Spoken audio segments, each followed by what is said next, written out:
الحمد للہ رب العالمین والصلاة والسلام علی سید الانبیاء والمرسلین اما بعد فاعوذ باللہ من الشیطان الرجیم بسم اللہ الرحمن الرحیم قال اللہ تبارک و تعالی فی القرآن المجید فبدل الذین ظلموا قولا غیر الذی قیل لهم فأنزلنا على الذین ظلموا رجزا من السماء بما كانوا یفسقون صدق اللہ العظیم۔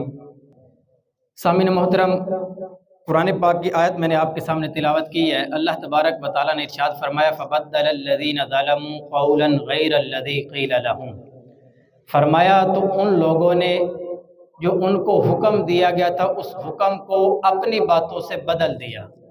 پھر ان کے ساتھ ہوا کیا؟ فرمایا فانزلنا علی الذین ظلموا رجزا من السماء، فرمایا جن لوگوں نے ظلم کیا ہمارے حکم کو بدل کر، فرمایا ہم نے آسمان سے ان پر عذاب اتار دیا۔ بما کانوا یفسقون، جو پہلے بھی وہ اللہ تبارک و تعالیٰ کی نافرمانیاں کرتے آئے تھے۔ یہ آیت بیسیکلی بنی اسرائیل کے بارے میں اللہ رب العزت نے ارشاد فرمائی ہے کہ جب بنی اسرائیل کو اللہ پاک نے حکم دیا کہ بیت المقدس کی بستی میں چلے جاؤ، لیکن ساتھ ہی دو چیزوں کا لحاظ رکھنا ہے۔ ایک یہ کرنا ہے کہ جب اس بستی کے دروازے سے داخل ہونا ہے تو اللہ پاک کے حضور سجدہ کر کے اس بستی میں داخل ہونا ہے۔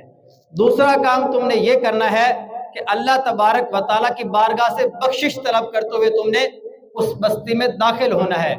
لیکن بنی اسرائیل نے اللہ تبارک و تعالیٰ کے اس حکم کو نہ مانا اور سجدہ کرنے کے بجائے اپنی سرین کے بل گھسٹ کر اس بستی میں داخل ہوئے اور اللہ پاک سے بخشش بھی طلب نہیں کی۔ ہوا کیا؟ فرمایا اللہ تبارک و تعالیٰ نے بنی اسرائیل پر طاعون کا عذاب نازل فرما دیا۔ کیوں؟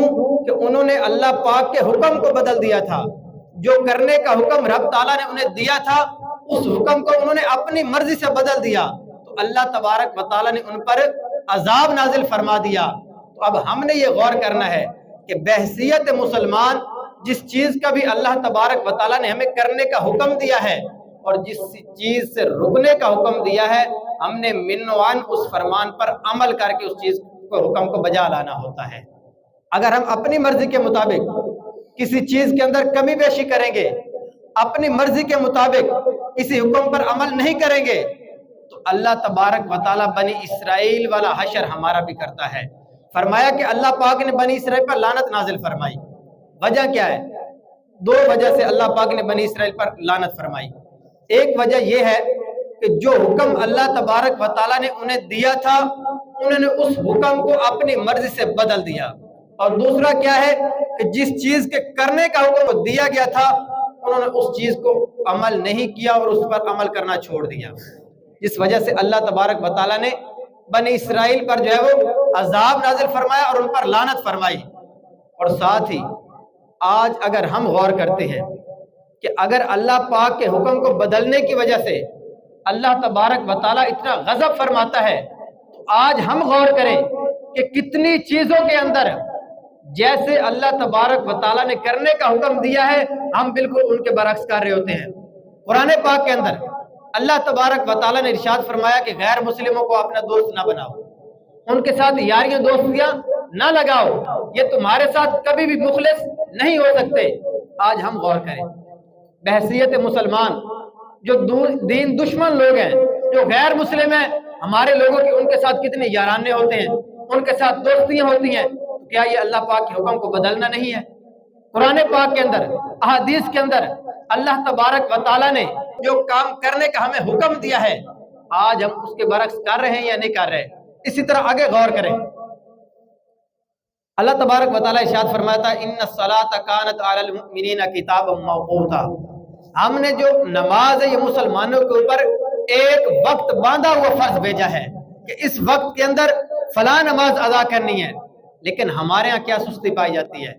ہمارے ہاں یہ ہوتا ہے کہ بعض لوگ جو ہے وہ زور کی نماز مثال کے طور پر پڑھنی ہے اس کو چھوڑ دیں گے کہ ہم زور اور اثر ملا کر پڑھ لیں گے۔ تو یہ اللہ پاک کے حکم کو بدلنا ہے یا نہیں بدلنا؟ تو جب اللہ پاک کے حکم کو بدلیں گے تو جیسا حشر بنی اسرائیل کا ہوا تھا ویسا ہی آج ہمارا ہو رہا ہے۔ وجہ کیا ہے کہ ہم نے اللہ پاک کے احکامات کو اپنی مرضی سے بدل دیا۔ مغرب کی نماز چھوڑ دیں گے، ہم عشاء کے ساتھ ملا کر پڑھ لیں گے، تو قرآن پاک کے اندر، احادیث کے اندر جو نماز کا ایک ہمیں وقت مقرر دیا گیا ہے، اگر ہم اس کے اندر ادا نہیں کریں گے، اس کو قضا کر کے پڑھیں گے، تو فرمایا کہ ایسے لوگوں کی قرآن پاک کے اندر بھی، احادیث مبارکہ کے اندر بھی ایسے لوگوں کی مذمت بیان کی گئی ہے۔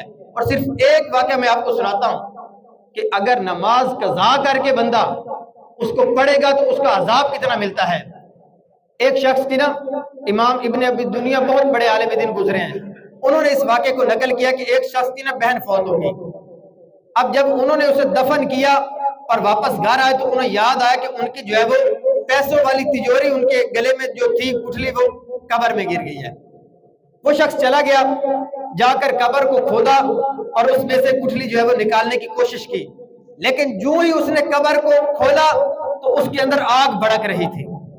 اب وہ بڑا پریشان ہوا کہ میری بہن نے ایسا کون سا گناہ کیا ہے۔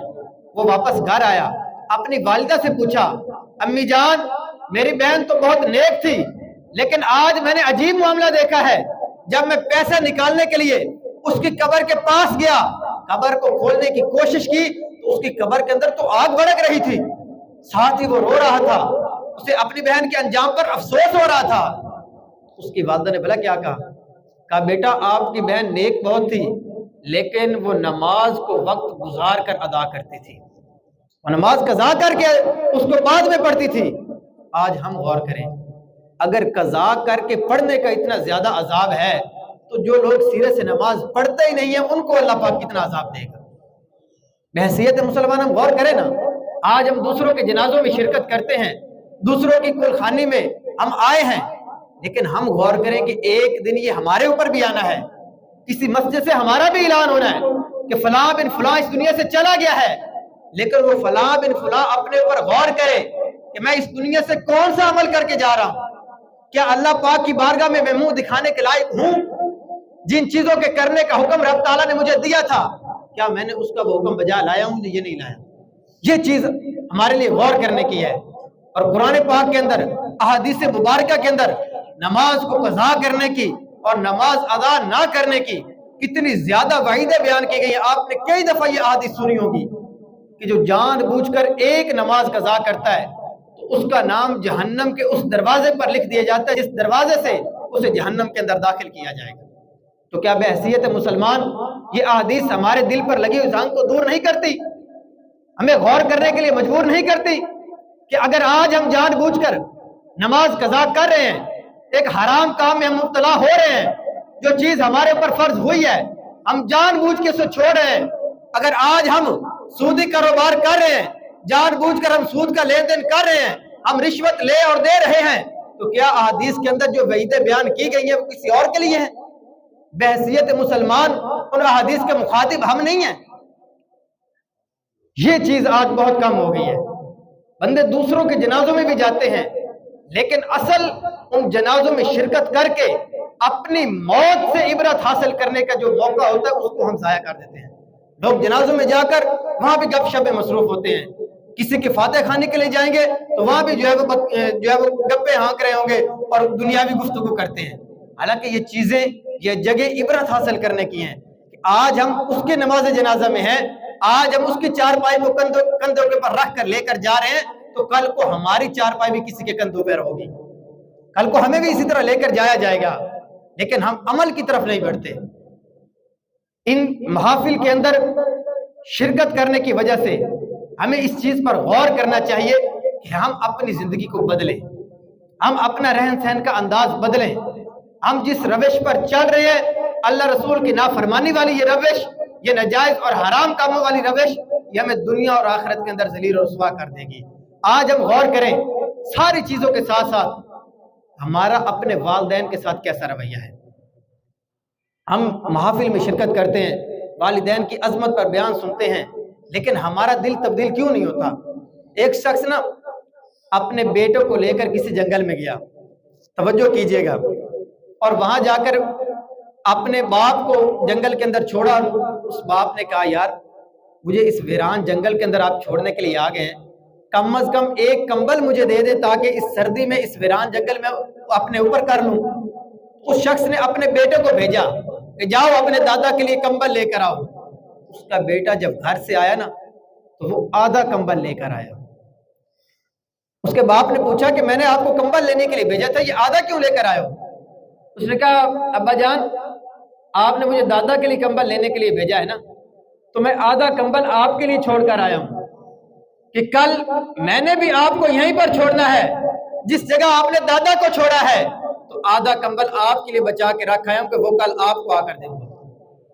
تو اگر آج ہم اپنے والدین کے ساتھ، اپنے والد کے ساتھ اس طرح کا رویہ اختیار کریں گے تو فرمایا بقیہ سارے گناہوں کی سزا اللہ تبارک و تعالی آخرت میں دے گا بندے کو، لیکن والدین کی نافرمانی وہ گناہ ہے جس کی سزا بندے کو دنیا میں رب تعالیٰ دیتا ہے، اور اس کو بڑھاپے کے اندر اس کی سزا اللہ تبارک و تعالیٰ دنیا میں دکھا دیتا ہے۔ نبی کریم صلی اللہ علیہ وسلم کا فرمان ہے، فرمایا رب کی ناراضگی والد کی ناراضگی میں ہے، اور رب کی رضامندی والد کی رضامندی میں ہے۔ جس کا والد راضی ہے اس سے رب بھی راضی ہے، اور جس سے والد ناراض ہو گیا اللہ تبارک و تعالیٰ بھی اس سے ناراض ہو جاتا ہے۔ اور فرمایا والد جنت کا درمیانی دروازہ ہے، فرمایا اب بندے کی مرضی ہے کہ وہ اپنے اس دروازے کی حفاظت کرے یا اپنی غفلت کی وجہ سے اسے چھوڑ دے۔ غفلت کیا ہے کہ والد پر بڑھاپا آیا، اب جو اس کی خدمت کرنے کی عمر ہے، جس عمر میں اسے خدمت کی ضرورت ہے، اسے جو ہے وہ مشکلات آ رہی ہیں، بیماریاں آ رہی ہیں، بڑھاپا ہے، اب اس کو خدمت کرنی تھی، لیکن بڑھاپے کے اندر لوگ اپنے والدین سے جان چھڑا رہے ہوتے ہیں۔ یہ تو فلاں بھائی کی ذمہ داری ہے، یہ دوسرے بھائی کی ذمہ داری ہے، ایک دوسرے پر ڈال کر اپنی ذمہ داری سے جو ہے وہ جان چھڑانے کی کوشش کرتے ہیں، لیکن اس کا نقصان کیا ہوتا ہے؟ آخرت تو خراب ہوتی ہی ہے، دنیا کے اندر اس کی اولاد اس کا رویہ دیکھ کر اس کو بھی بڑھاپے کے اندر ایسی ہی سزا دیتی ہے۔ تو ہمیں یہ غور کرنا چاہیے کہ اگر ہم سے پہلے اس طرح کا رویہ اپنایا گیا ہے، اگر ہمارے والدین کا ہمارے ساتھ اچھا رویہ نہیں تھا تو ہم بھی آگے یہی اپنائیں گے تو ہماری اولاد بھی یہی کرے گی۔ کہیں پر تو اس سلسلے کو روکنا ہے نا، ہم نے کہیں پر تو ہم نے اس جو ہے وہ غلط کام کا اختتام کرنا ہے، تو ہمیں ابتدا کرنی چاہیے، اپنے والدین کے ساتھ اچھا سلوک کریں، اپنے والدین کی خدمت کریں۔ اور بدبختی یہ ہے کہ جیسے جیسے جدید دور آتا جا رہا ہے، جیسے جیسے جو ہے وہ مغرب کی لادینیت جو ہے وہ ہمارے اندر آتی جا رہی ہے، ویسے ویسے ہی ان رشتوں کو جو ہے وہ بھلایا جاتا جا رہا ہے، ان رشتوں کو بالکل جو ہے وہ پس پش ڈالنے کی کوشش کر رہے ہیں۔ وہاں پر کیا ہوتا ہے، انہوں نے بوڑھوں کے لیے اولڈ ہاؤس کھول دیے، ہماری نوجوان نسل بھی آہستہ آہستہ اسی طرف بڑھ رہی ہے، بوڑھوں سے جان چھڑانے کی کوشش کریں گے۔ حالانکہ بڑھاپے کے اندر والدین کی دعائیں جو بیٹے کے لیے ہوتی ہیں وہ اس کو دنیا اور آخرت میں کامیاب کر سکتی ہیں، لیکن بندہ اپنے والدین کی خدمت نہ کرے، ان کو ناراض کرے گا تو یہی ان کی بد دعائیں اس کی دنیا اور آخرت خراب بھی کر سکتی ہیں۔ اس لیے اگر والد حیات ہیں، والدہ حیات ہیں، ان کی خدمت کریں۔ قرآن پاک میں تو حکم دیا گیا ان کو اف بھی نہ کہو، اور آج بدبختی کا عالم یہ ہے کہ لوگ وراثت حاصل کرنے کے لیے، اپنے باپ کا مال حاصل کرنے کے لیے ان پر تشدد کرتے ہیں، ان کو گالیاں نکالتے ہیں۔ یار کیسا بدبخت ہے وہ بیٹا جو مال حاصل کرنے کے لیے اپنے باپ پر ہاتھ اٹھائے گا، کیسا بدبخت ہے وہ بیٹا جو مال کی خاطر اپنے باپ کو گالی دے گا۔ یہ قرآن پاک کا حکم ہماری نظروں سے نہیں گزرا، بچپن سے ہم سنتے آ رہے ہیں بیانوں کے اندر کہ والدین کو اف تک نہ کہو، تو جو بندہ اف کی بجائے والدین کو مارے، ان کو گالیاں دے، اس کا کیا انجام ہوگا؟ کو اپنی دنیا کے انجام سے اور آخرت کے انجام سے ڈرنا چاہیے۔ آج بدبختی کا عالم یہ ہے کہ والدین کو گالیاں دینا اور ان پر تشدد کرنا دور کی بات، فقط کس وجہ سے کہ باپ نے مجھے مال نہیں دیا، باپ نے فلاں بھائی کو تھوڑا زیادہ مال دے دیا ہے، اس وجہ سے والدین پر تشدد کر رہے ہوتے ہیں۔ اللہ تبارک و تعالی ہمیں سمجھنے کی توفیق عطا فرمائے۔ اور اگر کسی کا والد، کسی کی والدہ اس دنیا سے چلے گئے ہیں تو ایسا نہیں کہ اب وہ چلے گئے ہیں تو ان کے سارے حقوق ختم ہو گئے، بلکہ اب دنیا سے چلے گئے ہیں تو ان کے بہت سارے حقوق اب بھی باقی ہیں۔ کسی اگر میرے والدہ تھے، ان کی صحیح طرح نہیں کر سکا تو اب وہ دنیا سے چلے گئے تو میں کیا کروں؟ تو فرمایا ان کے لیے ایصال ثواب کرو، ان کے ایصال ثواب کے لیے صدقہ و خیرات کرو۔ اگر اللہ پاک نے مال دیا ہے ان کے ایصال ثواب کے لیے مسجد بناؤ، اگر مسجد بنوا نہیں سکتے تو ان کے ایصال ثواب کے لیے اس مسجد میں اپنا حصہ ملا دو۔ جب تک وہاں پر اللہ تبارک و تعالیٰ کی عبادت ہوتی رہے گی، لوگ سجدے کرتے رہیں گے، اللہ تبارک و تعالیٰ اس کا ثواب اس مرے ہوئے باپ کو پہنچاتا رہے گا۔ تو کوشش کریں کہ جن کے والدین اس دنیا سے چلے گئے ہیں وہ اپنے والدین کو قرآن پاک پڑھ کر ایصال ثواب کریں۔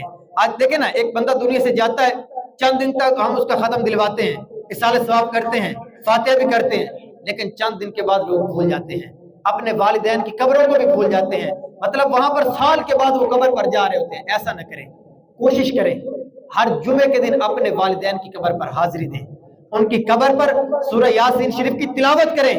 اور یاد رکھیں، ابھی سورہ یاسین شریف ان کی قبر پر پڑھنی ہے نا، ان کو تو فائدہ ہونا ہی ہے۔ جو اپنے والدین کی قبر پر جا کر سورہ یاسین شریف کی تلاوت کرتا ہے، اللہ تبارک و تعالیٰ اس کے اگلے اور پچھلے گناہوں کو معاف فرما دیتا ہے۔ اب والد کو فائدہ ہونا ہی ہے، لیکن جو اس کی قبر پر جا کر اس کا بیٹا سورہ یاسین کی تلاوت کرے گا، اللہ پاک اس کے گناہوں کو بھی معاف فرما دے گا۔ تو کوشش کریں، ان کی قبروں پر حاضری دیں، ان کے لیے ایصال ثواب کریں، قرآن پاک پڑھ کر۔ اور یاد رکھیں، والدین کے جو دوست ہوتے ہیں، والد صاحب کے دوست ہیں، والدہ کی جو سہیلیاں ہوتی ہیں، عورتیں، فرمایا اگر ان کے ساتھ بھی اچھا سلوک کرو گے تو والدین قبر کے اندر خوش ہوتے ہیں۔ جن کاموں کی وجہ سے والدین دنیا کے اندر ناراض ہوتے تھے اور جو ہے وہ ان کو پسند نہیں تھے، اگر ان کے فوت ہونے کے بعد فرمایا ایسے اعمال کرو گے تو ان کو قبر کے اندر جو ہے وہ تکلیف پہنچتی ہے۔ اس لیے دنیا کے اندر رہتے ہوئے ایسے کام کریں جن کے اندر والدین کی جو ہے وہ خوشنمائی ہو، جن کے اندر ان کو خوشی حاصل ہو، اور اس طرح کے نیک کام کریں